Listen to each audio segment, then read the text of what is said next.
할렐루야. 오늘부터 우리 6주간 동안 이제 오이코스 전도 캠페인이 시작됩니다. 이 기간이 여러분들에게 부담이 아니라 하나님께로부터 은혜 받고 또 축복받는 기회가 될 수 있기를 주의 이름으로 축복합니다.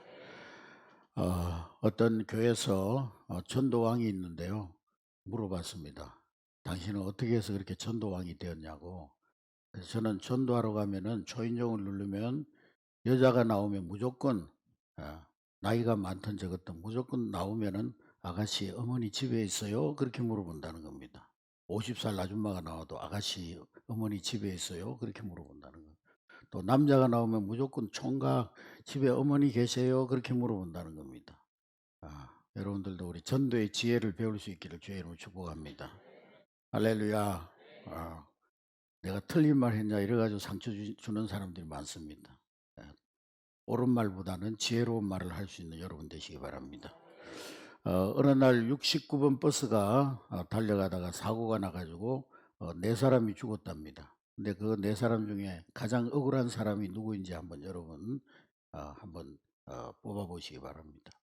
1번 내일 장가 가기로 날 잡아놓은 총각. 2번 지난 정거장에서 내려야 되는데 졸다가 한 정거장 더 가다가 죽은 청년. 또 3번째로는 버스가 막 떠나려고 그러는데 막 달려가 가지고 겨우겨우 세워 가지고 타고 가다가 죽은 청년. 마지막으로 자기는 96번 버스를 타야 되는데 69번을 96번으로 잘못 보고 타 가지고 죽은 청년. 누가 제일 불쌍하죠? 다 불쌍합니다, 여러분. 다 억울하죠. 예. 근데 우리 그리스도인들의 입장에서 가장 불쌍한 사람이 있다면, 가장 억울한 사람이 있다면 이 땅에 나서 복음을 한 번도 듣지 못해서 지옥 가는 사람. 그 사람이 제일 이 세상에서 불쌍하고 억울한 사람이 아닐까, 그런 생각이 듭니다. 우리가 전도한다는 것 힘들고 부담스러운 일이기는 합니다. 그러나 이번 오이코스를 통해서 여러분들이 복음을 듣지 못해서 죽음으로 달려가는 그러한 영혼들을 살려내는 그런 전도자들이 다 될 수 있기를 주의 이름으로 축복합니다. 마태복음에 보면 예수님께서 70명의 제자들을 2명씩 짝을 지어 보내면서 너희들이 가서 복음을 전하고 오너라, 여러 성과 여러 마을에 보냈습니다. 며칠 후에 제자들이 돌아와서 기쁜 마음으로 예수님께 보고를 합니다. 예수님, 우리가 나가서 예수 이름으로 복음을 전하니까 귀신들이 쫓겨나가고 병든 자가 고침받고 놀라운 기적의 역사가 일어났습니다.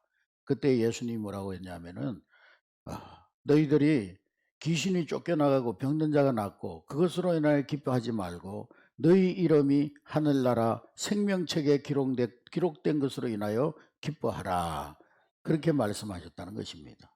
여러분, 복음 전도자의 이름은 하늘나라 생명책에 기록되어 있다는 말씀입니다.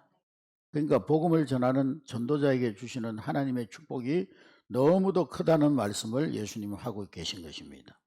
그러면 복음 전하는 자들에게 주시는 축복이 어떤 축복인가? 먼저 따라하겠습니다. 남을 구원하기 위해서 힘쓰는 사람은 먼저 자기 자신이 구원받았음을 확신할 수 있다.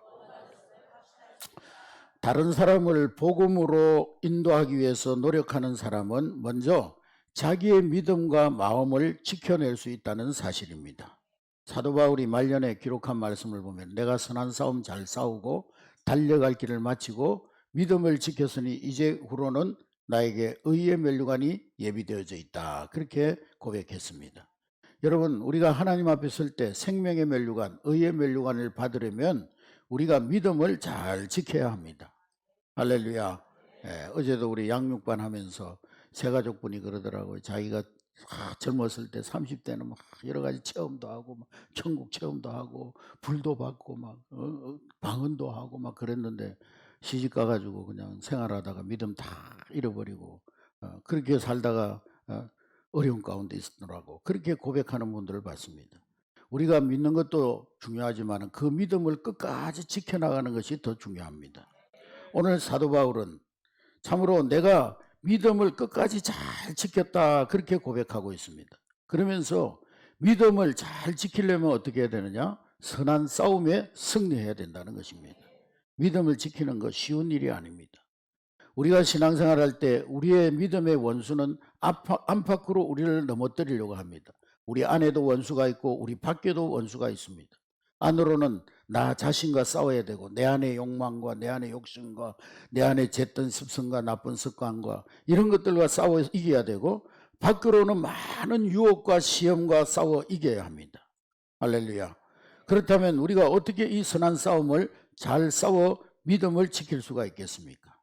그것은 내가 단순히 내 믿음만 지키려고 애쓰는 것이 아니라 한 걸음 더 나아가서 적극적인 그러한 신앙의 자세를 가질 때 자연히 내 믿음은 지켜지게 되어 있다는 거예요. 할렐루야. 그런 말이 있어요. 도둑놈이 돌이켜서 도둑질 하지 않는 사람이 되려면은 도둑질을 안 하려고 막 결단하고 결심하는 것이 아니라 적극적으로 자기가 일해서 돈을 벌어서 남을 도와주면은 도둑질을 안 하게 된다는 거예요. 우리 조세영 잘 알잖아요. 대도라 그래가지고 뭐 왜 대도인지는 모르겠습니다만 하여간 고관 대작들 집에만 들어가지고 도둑질하던 이 사람이 감옥에 갔다 오더니만 자기가 뭐 전도사가 된다고 그러면서 막 성경책 끼고 다니면서 하더니만 얼마 전에 일본에 가가지고 다시 도둑질해가지고 들어가 버렸잖아요. 도둑질 안 하겠습니다 해서 안 하는 것이 아니고요, 적극적으로 선한 일을 하고 자기가 돈을 벌어가지고 다른 사람들을 도와주고 나누어주고 그럴 때 거기에서부터 자유할 수가 있다는 것이죠. 할렐루야. 무슨 말입니까? 운동 경기에서도 최선의 공격이 최선의 수비라는 말이 있어요. 아멘. 그저 뭐 공 안 들어가기 하기 위해서 막 방어하고 그러면 이길 수 없다는 것이죠. 최선의 공격이 최선의 수비라는 거예요. 우리의 믿음도 마찬가지입니다. 남을 구원하기 위해서 애쓰는 사람은 자신의 구원을 완성하게 되어져 있는 것입니다. 할렐루야. 우리가 너무나 잘 아는, 아마 교회 10년 정도 다닌 분들은 한 두세 번은 들었을 예화인데요, 인도의 선다싱이라고 하는 사람이 친구와 함께 히말라야 산맥을 넘어가고 있는데 한참 가다 보니까 사람이 죽어서 쓰러져서 죽어가고 있는 거예요.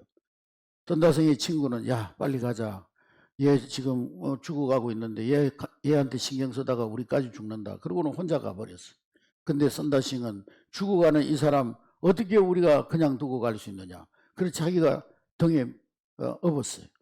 그러고는 걸어갑니다. 한참을 걸어가는데 또 한 사람이 쓰러져 있는 거예요. 보니까 혼자 살아서 가려고 앞서갔던 친구가 얼어 죽어 있는 거예요.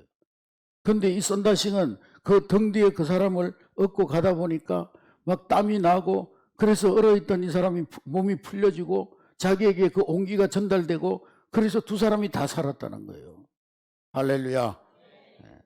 여러분, 다른 사람을 구원하기 위해서 애쓰던 선다싱은 피차의 온기로 죽어가는 사람도 구원했고 자신의 생명도 구원받았다는 것입니다. 할렐루야. 자기만 살겠다고, 자기만 어떻게 한번 살아보겠다고 도망갔던 친구는 결국에는 자기 생명도 구원받지 못하고 죽고 말았습니다. 여러분, 오늘 우리 신앙생활도 마찬가지입니다. 우리가 천국 가는 여정 속에 얼마나 많은 영혼들이 죽어서 넘어지는 영혼들이 얼마나 많은지 모릅니다. 그래서 그들을 구원해서 같이 천국의 길동무로 삼아서 같이 천국에 가려고 애쓰는 사람은 그 사람을 구원할 뿐만 아니라 자기 자신도 구원의 은혜를 얻게 되는 것입니다. 할렐루야. 어떤 사람이 20년 동안 교회 다니면서도 구원의 확신이 없었어요. 근데 어느 날 전도팀에 끌려가지고 전도하러 나갔다가 사형리 가지고 전도팀이 전도하는 걸 보고 자기가 옆에서 곁눈으로 보다가 예수님 영접하고 구원받았다고 그러잖아요. 여러분, 혼자 믿음을 지키려는 사람은 세상의 모진 광풍과 유혹에 쓰러지고 넘어지는 경우가 많습니다. 이같이 다른 사람을 구원하려고 애쓰는 사람은 언제나 생명력 있는 신앙생활을 하게 되고 자기도 구원받고 남도 구원하는 그런 은혜를 얻게 될 줄로 믿습니다. 할렐루야. 두 번째로, 남을 구원하기 위해서 힘쓰는 사람은 자기 믿음의 성장을 꾀할 수가 있습니다. 따라하겠습니다. 자기의 믿음도 성장할 수 있다. 여러분들이 전도하려고 그러면, 누군가를 전도하려고 하면 어떻게 합니까? 오이코스 캠페인을 하게 되면 오이코스 작정한 사람들을 위해서 교회 나와서 기도를 더 많이 하게 돼요. 평상시보다 기도를 더 많이 하게 돼요. 또 성경도 더 많이 보게 되고 자연히 모든 말과 일의 행동에 조심하게 됩니다. 혹시라도 내 행동 하나 말 하나가 오이코스에게 덕이 되지 못해가지고 그 사람 실족하지 않을까. 그래서 모든 말과 행동에도 조심합니다. 자연히 모범적인 삶을 살려고 노력하게 됩니다. 이와 같이 전도하는 사람의 믿음은 저절로 성장하게 되는 축복을 누리게 되는 것입니다. 할렐루야. 이스라엘에는 두 개의 바다가, 호수 같은 바다가 있는데 호수가 너무 크니까 바다라고 그래요. 그 두 바다가 있는데 갈릴리 바다가 있고 사해 바다가 있어요. 근데 사실은 바다라고 말하기는 좀 작은 그런 호수인데요. 이 갈릴리 바다와 사해 바다는 아주 대조적인 바다입니다. 갈릴리 바다는 그 물이 맑고 깨끗하고 그래서 그 물 안에는 많은 생물들이 살아있고 물고기가 살아있고 그 주변에는 수많은 수목들이 나무들이 자라고 열매 맺는 나무들이 있습니다. 그래서 거기에는 항상 새소리가 들려오고 꾀꼬리 소리가 들려오고 갈릴리 바다를 주제로 한 찬양도 많잖아요. 그런가 하면 사해 바다는요, 거기에는 죽음의 바다, 말 그대로 죽음의 바다. 그래서 거기는 생물도 살지 못하고, 그리고 거기는 심지어 악취가 나는, 저도 한번 가봤습니다만 악취가 나요. 물속에 들어가면 막 이 시궁창 냄새 비슷한 그런 냄새가 나요. 그리고 그 주변들을 보면 다 소금산입니다. 소금산. 죽음의 바다예요. 왜 그렇게 됐습니까? 이 갈릴리 바다는 한쪽으로부터 물을 받아가지고 그 물이 다시 그 고여있는 물을 밀어내고 새로운 물로 자꾸 순환이 되는 거예요. 한쪽에서 물을 받고 그리고 또 고인 물은 흘러내고, 그러니까 이 갈릴리 물은 항상 깨끗한 물이에요. 근데 사해 바다는요, 위에서 비가 오면 그대로 받아가지고 그냥 정발만 했지 내보낼 줄을 몰라요. 그러니까 점점 염도가 높아지면서 죽음의 바다 사해가 되고 만 것입니다. 근데 근래에 와서 사해가 달라졌어요. 어떻게 달라졌느냐? 그 사해 바다에 있는 머드, 우리 보령도 머드가 유명합니다만 이 세계 2대 머드가 사해 바다 머드하고 우리 보령 머드잖아요. 그래서 이 머드를 상품화해 가지고 세계에 막 수출하고, 머드를 비누로 만들어 가지고 세계에 수출하고, 또 그 사해 바다에 있는 소금을 여러 가지 상품을 개발해 가지고 세계로 수출하면서 이 사해 죽음 바다가 이제는 사람들이 찾아오는 관광 명소가 된 거예요. 할렐루야. 여러분, 여러분의 신앙의 모습은 어떻습니까? 갈릴리 바다와 같이 그저 하나님 은혜 받기만 하고 또 그저 하나님께 축복 받기만을 원하고, 그리고는 다른 사람들에게 플로링 할 줄 모르는, 흘러내려 보낼 줄 모르는 생명력이 없는 그런 바다입니까? 아니면 갈릴리 바다처럼 하나님의 풍성한 은혜를 받아가지고 그 받은 은혜를 내가 또 다른 사람들에게 플로링하고 다른 사람들에게 나눠주고 내가 받은 복음을 다른 사람들에게 전하고 하나님께서 나에게 주신 은혜와 축복을, 그것을 발판으로 또 다른 사람들에게 축복을 흘러보내고 섬기고, 그런 갈릴리 바다와 같은 사람입니까? 사해 바다와 같은 그런 사람입니까? 여러분, 우리가 받은 바 하나님의 은혜를 이웃에게 전하고 나눌 때 바로 갈릴리 바다처럼 아름답고 건강하고 깨끗한 그런 성도가 되어질 줄로 믿습니다. 여러분, 왜 우리가 다른 사람에게 전도하지 못합니까? 바로 갈릴리 바다 같은 신자가 되려는 그런 열망이 없기 때문에, 그저 하나님께 받은 복만 좋지 플로링 하려는 하는 그런 열망이 없기 때문인 것입니다. 여러분, 갈릴리 바다와 같은 그런 신자가 되기 위해서, 죽은 바다가 되지 않기 위해서, 내 신앙이 자라기 위해서도 우선 주의 복음을 힘써 전가하는 저와 여러분 될 수 있기를 주의 이름으로 축복합니다. 나아가서 우리가 다른 사람을 전도할 때 진정으로 기독교 성도로서 누리는 최고의 기쁨을 맛볼 수가 있습니다. 이런 봄이 되면 농부들이 들판에 나가서 밭을 갈고 여름 떼약볕에 김을 메고 농부들의 생활이 힘들고 고단해 보여요. 땀 흘려 일하는 모습을 볼 때는 힘들고 고단해 보입니다. 그러나 그 땀 흘리는 고된 수고 속에는 농사 짓는 사람만이 알 수 있는 기쁨이 있어요. 남다른 기쁨과 즐거움이 있어요.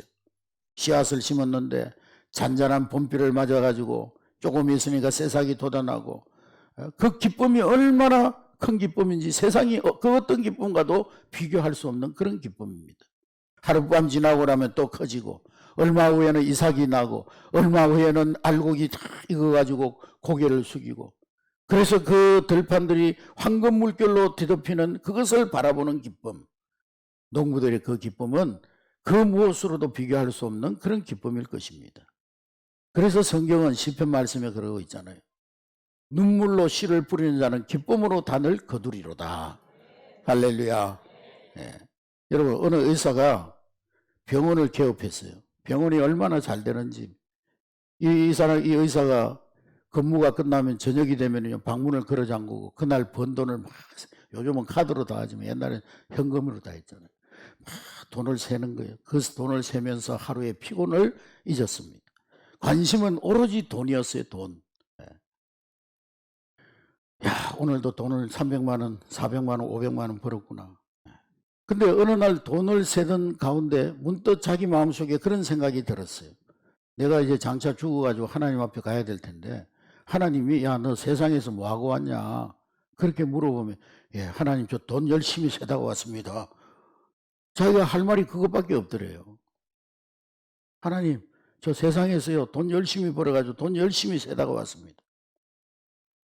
과연 하나님이 그 말을 듣고 기뻐하시겠냐? 갑자기 그 마음속에 부끄러운 마음이 들더라는 거예요. 그래서 그 순간 하나님이 과연 기뻐하시는 일이 뭘까 생각해 보니까 다니엘서 12장 3절의 말씀이 생각나는 거예요. 많은 사람들을 옳은 대로 돌아오게 한 자는 하늘의 별과 같이 빛나리라. 할렐루야. 그래서 이 의사가 그 후에 환자들이 오면은요, 정말 예수님 마음 가지고 하나님 마음 가지고 사랑으로 그 사람들을 진료해 주면서 마지막에는 복음을 전했다는 거예요. 선생님, 결국에는 선생님은 이제 또 이 병이 낫더라도 병이 들어서 결국에는 병으로 죽을 것입니다. 그럼 죽음으로 인생이 끝나는 것이 아니고 죽음 후에는 반드시 천국과 지옥이 있습니다. 근데 예수 믿으면 천국 갑니다. 복음을 열심히 전하고 하나님의 사랑을 열심히 베풀었다는 거예요. 그때부터 밤이 되면은 그날 전도했던 환자들의 명단을 기록해 놓고 그 사람들이 정말 마음속에 복음이 떨어져서 예수 믿고 구원 얻도록 그 명단을 놓고 열심히 기도하기 시작했다는 것입니다. 그러면서 그 마음속에는 예전에 돈 셀 때에 가졌던 그 기쁨과는 비교할 수 없는 그런 기쁨이 그 마음속에 넘쳐나더라는 거예요. 할렐루야. 여러분, 우리가 다른 사람에게 복음의 씨앗을 뿌리는 일은 쉬운 일이 아닙니다. 남을 사랑한다는 것도 쉬운 일이 아니에요. 자기 자신도 사랑하지 못하는 사람이 있는데 남을 어떻게 사랑하겠습니까? 그러나 나의 헌신으로 다른 사람에게 복음이 전파되고 그 심령의 옥토 속에 복음의 씨앗이 뿌려지고 그 복음의 씨앗이 열매 맺어가는 것을 볼 때 그 기쁨은 오직 복음을 전해본 사람만 아는 거예요. 할렐루야. 전도해본 사람은 그 기쁨을 아는 거예요. 내가 한 사람 전도했는데 그분이 교회 와가지고 말씀 듣고 양육반을 통해서 성장하고, 그래서 또 그분이 또 다른 사람을 전도하고, 그런 모습을 볼 때 얼마나 세상과는 비교할 수 없는 기쁨이 있다는 것을 깨달을 수가 있습니다. 할렐루야. 저도 새가족이 처음에 오면 완전 맹탕이잖아요. 처음 교회 나온 분들 계시고 그냥 교회 다니는 게 뭔지도 영적인 의미도 모르고 교회 왔다가 양육반을 통해서 거듭나고 복음의 진리를 깨닫고 그러면서 신앙이 쑥쑥쑥쑥 성장해 나가는 것을 볼 때 그 기쁨은 이루 말할 수가 없는 거예요. 할렐루야. 어제도 뭐 아이솜 4시, 5시까지 하고 5시 마치고 또 6시부터 8시 반까지 했었거든요. 양육반 하는 분들이 나눔을 하는데 뭐 끝날 줄을 몰라가지고 8시 반까지 나눔을 하고 가는데도요, 전혀 피곤하지 않아요. 물론 몸은 힘들겠지만 마음에는 기쁨이 넘치는 거예요. 할렐루야. 그 기쁨은 영혼을 위해서 기도해보고 영혼을 위해서 전도해보고 영혼을 위해서 정말 관심을 받아본 사람만이 경험하는 기쁨인 것입니다. 이렇게 복음 전하는 분들에게는 그 누구도 알 수 없는, 세상 그 어디에서도 깨달을 수 없고 맛볼 수 없는 그 기쁨을 우리 하나님께서 우리에게 주시는 줄로 믿습니다. 그러면서 오늘 바울은 고린도전서 9장 16절에 보면은, 고린도전서 9장 16절 우리 다 같이 읽습니다. 시작. 내가 복음을 전할지라도 자랑할 것이 없으면 내가 부득불할 일이라. 만일 복음을 전하지 아니하면 내게 화가 있을 것이로다. 바울은 내가 복음을 전해도 자랑할 게 못 된다 그랬어요. 왜냐? 그건 당연한 일이고 도리어 내가 복음을 전하지 않으면 화가 있다. 그렇게 말씀하고 있습니다. 여러분, 왜 복음을 전하지 않으면 화가 있을까요? 에스겔서 13장부터 17절에 보면은, 에스겔 13장 17절 시작. 너 인자야, 너의 백성 중 자기 마음대로 예언한 여자에게 경고하며 예언하여 이르기를 주 여호와의 말씀, 이거 아니잖아. 예? 에스겔 3장 17절 시작. 인자야, 내가 너를 이스라엘 족속의 파수꾼으로 세웠으니 너는 내 입의 말을 듣고 나를 대신하여 그들을 깨우치라. 가령 내가 악인에게 말하기를 너는 꼭 죽으리라 할 때 네가 깨우치지 아니하거나 말로 악인에게 일러서 그의 악한 길을 떠나 생명을 구원하지 아니하면 그 악인은 그의 죄악 중에서 죽으려니와 내가 그의 핏값을 내 손에서 찾을 것입니다. 예. 우리를 하나님께서 이 시대의 파수꾼으로 세우셨는데, 파수꾼의 사명이 뭐예요? 적군이 쳐들어올 때 막 군사들에게 나팔을 불든지 뭐 신호를 보내든지 해가지고 그 잠들어 있는 백성들 깨워가지고 살리는 사명이잖아요. 하나님은 오늘 이 어둠의 시대에 우리를 복음의 파수꾼으로 세웠어요. 할렐루야. 복음 전에서 영혼에 잠든 자들을 다 깨워서 천국 백성으로 삼는 것이 파수꾼의 사명입니다. 할렐루야. 예.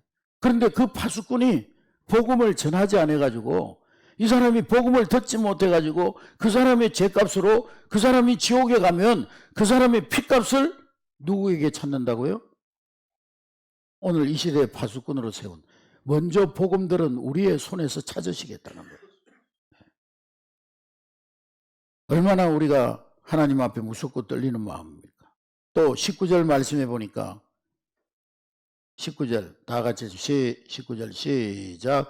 네가 악인을 깨우치되 그가 그의 악한 마음과 악한 행에 돌이키지 아니하면 그는 그의 죄악 중에 죽으려니와 너는 내 생명을, 네가 복음을 전했는데도 불구하고 그 사람이 듣지 않아가지고 지옥 가면은 그는 그 사람은 그 죄값으로 지옥 가는 것이고 너는 생명을 보존하리라는 거예요. 할렐루야.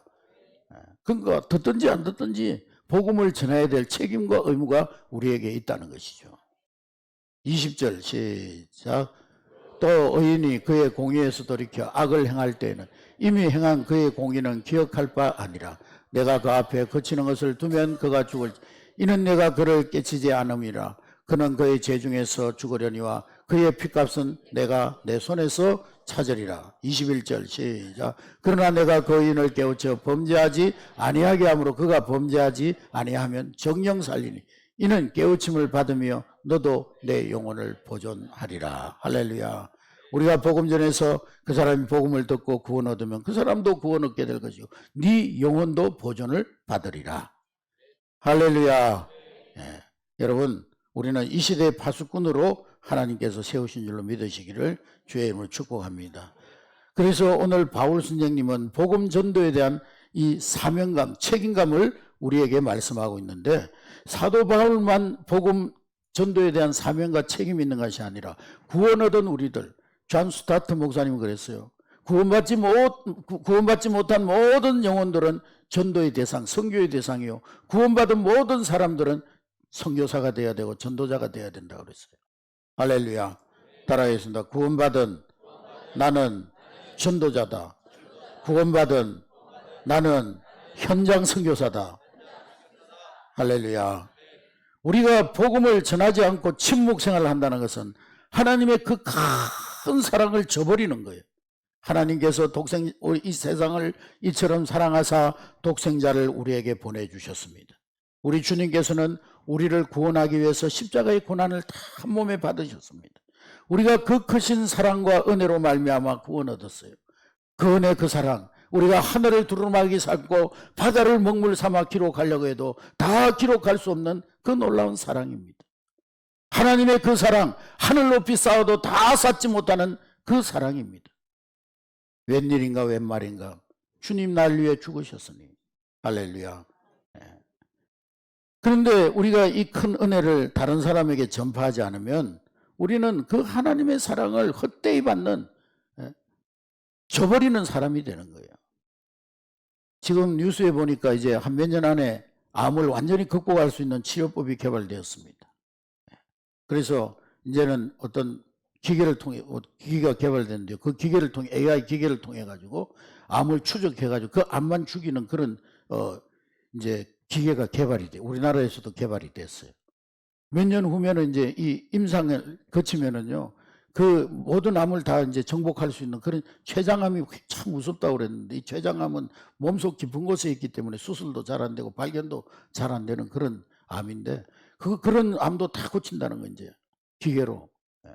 근데 어떤 분이 그 기계가 있다는 걸 알아가지고 암을 고침받았어요. 완치됐어요. 만일 내가 그런 체험을 했다면은 제 주변에 암으로 고통받고 있는 사람에게 말할까요, 안 할까요? 아, 저 사람 혹시 알아가지고 살아나면 어떡하지? 알지 말아야지. 그래요? 어떻게 하든지 가서 알리겠지. 만일에 자기는 그렇게 가서 살아놓고 자기만 알고 있고 옆에 지금 가족이 암으로 죽어가고 있는데, 친구가 암으로 죽어가고 있는데 말하지 않는다면 그 사람이 얼마나 악한 사람이에요, 악한 사람. 그래서 화가 있는 거예요, 화가.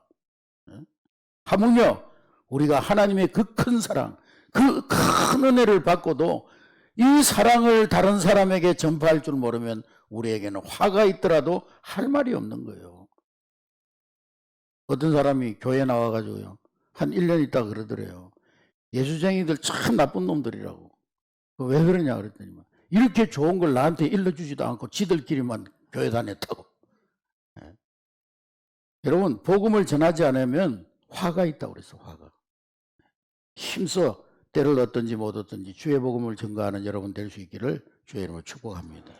할렐루야. 예. 우리 주님은 내 이웃을 내 몸같이 사랑하라고 그랬어요. 한 생명 온천하보다 귀하다고 그랬어요. 그런데 그 귀한 생명이 하나님 사랑 알지도 못하고 멸망의 길을 향해서 달려가는 것을 보고도 주님께서 그들을 구원하시기 위해서 오셨다는 것을 알면서도 우리가 침묵을 지키고 복음 전하지 않는다면 그것은 우리 형제를 내 몸같이 사랑하는 것이 결코 될 수가 없는 것입니다. 그러므로 우리가 복음을 전하지 않는 것은 하나님께서 우리에게 주신 의무, 최고의 의무 사명을 저버리는 일인 것입니다. 세례문답 할 때 우리는요, 당신은 주일 성수하겠습니까? 11조를 정직하게 하겠습니까? 기도 생활에 힘쓰겠습니까? 예배에 승리하시겠습니까? 교회에서 여러 가지 봉사활동을 하겠습니까? 뭐 이런 답변을 하잖아요. 그런데 그 모든 의무 가운데서도 가장 중요한 의무는 지상 최대 명령, 주님께서 성천하시기 전에 모든 성도들에게 주신 명령, 그것은 복음을 전하는 일입니다. 할렐루야. 여러분, 전도는요, 교회의 많은 행사, 여러 가지 행사 가운데 하나가 아니에요. 교회의 근본적인 일입니다. 아멘. 우리가 이 전도, 영혼을 구원하는 일을 위해서 다른 일도 하는 거예요. 사회 봉사활동도 하고요. 다른 여러 가지 일들을 하는 거예요. 오직 이 영혼 구원을 위해서, 이 근본적인 목적을 위해서 우리는 교회 안에 여러 가지 다른 일들도 하는 거예요. 제가 항상 말씀드리지만 앰뷸런스가 달리면은 모든 차가 다 비켜나요. 앰뷸런스가 에오 이러면서 막 가면은요, 모든 차들이 다 비켜나잖아요. 왜 그래요? 앰뷸런스는 생명 살리는 차이기 때문에. 할렐루야. 그러니까 이 생명 살리는 일은 가장 귀한 일이에요. 다른 일은 다 비켰어야 돼. 다 비켰어야 돼. 우리가 다른 일을 아무리 열심히 한다 할지라도 그것을 통해서 복음이 전파되지 않는다면 근본적인 목적을 저버리는 거예요. 시간 낭비하는 것이고요, 물질 낭비하는 것이고, 열정을 낭비해버리는 거예요. 물론 오늘 본문 말씀에 보면 오늘 이제 결론으로 오늘 말씀하고 있는 말씀은, 오늘 바울 선생님은 오늘 본문 말씀 마지막 절 한번 읽도록 하겠습니다. 15절 시작. 보내심을 받지 아니하였으면 어찌 전파하리요? 기록된 바 아름답도다. 좋은 소식을 전하는 자들의 발이여 한과 같으니라. 할렐루야. 오늘 본문 말씀에 보면은 아름답도다. 좋은 소식을 전하는 자들의 발이여. 그렇게 말씀하고 있습니다. 여러분, 세상에서 가장 아름다운 발이 무슨 발일까요? 네일아트 갔다 온 발 아닌가요? 세상에서 가장 아름다운 발은 복음 들고 산을 넘는 자들의 발걸음입니다. 할렐루야. 여러분, 여러분들의 모든 발이 정말 그런 아름다운 발걸음이 될 수 있기를 주의 이름으로 축복합니다. 제가 금요일 날 설교하면서 그런 말을 했습니다마는 만일에 목사가 생계를 위해서 목회한다면 그건 세속적인 직업밖에 안 돼요. 그러나 여러분들도 여러분의 삶의 현장에서 뭐 비단 여러분 보령 그 재래시장에 가가지고 호떡을 굽는다 할지라도 복음을 위해서 여러분들이 한다면은 그것은 성역이 되는 거예요, 성역. 집에서 어린아이 기저귀 갈고 살림 살고 하는 것이 정말 복음을 위해서 하나님 나라를 위해서 하는 일인다. 그 목적을 위해서 하는 일이라면 그것도 성역이에요. 우리는 기도할 때 뭐 그러잖아요. 하나님 일주일 동안 세상에서 육신에 썩을 일을 하다가 왔습니다. 왜 세상에서 우리가 육신에 썩을 일을 합니까, 여러분? 비단 사무실에 가서 청소를 하더라도 내가 거기에 하나님께서 선교사로 파송하셨다. 그런 의식으로 한다면 그건 성역이 되는 거예요. 오늘 여러분들이 정말 어디를 가든지 여러분의 발걸음이 복음 들고 삶의 현장으로 나아가는 아름다운 그런 발걸음이 될 수 있기를 주의 이름으로 축복합니다. 그래서 내 자신도 내 자신에게도 복이 되고 남에게도 복이 되고 그래서 하나님께 영광 돌리는 그런 아름다운 발, 주님이 기뻐하시는 그러한 발들이 될 수 있기를 주의 이름으로 축복합니다.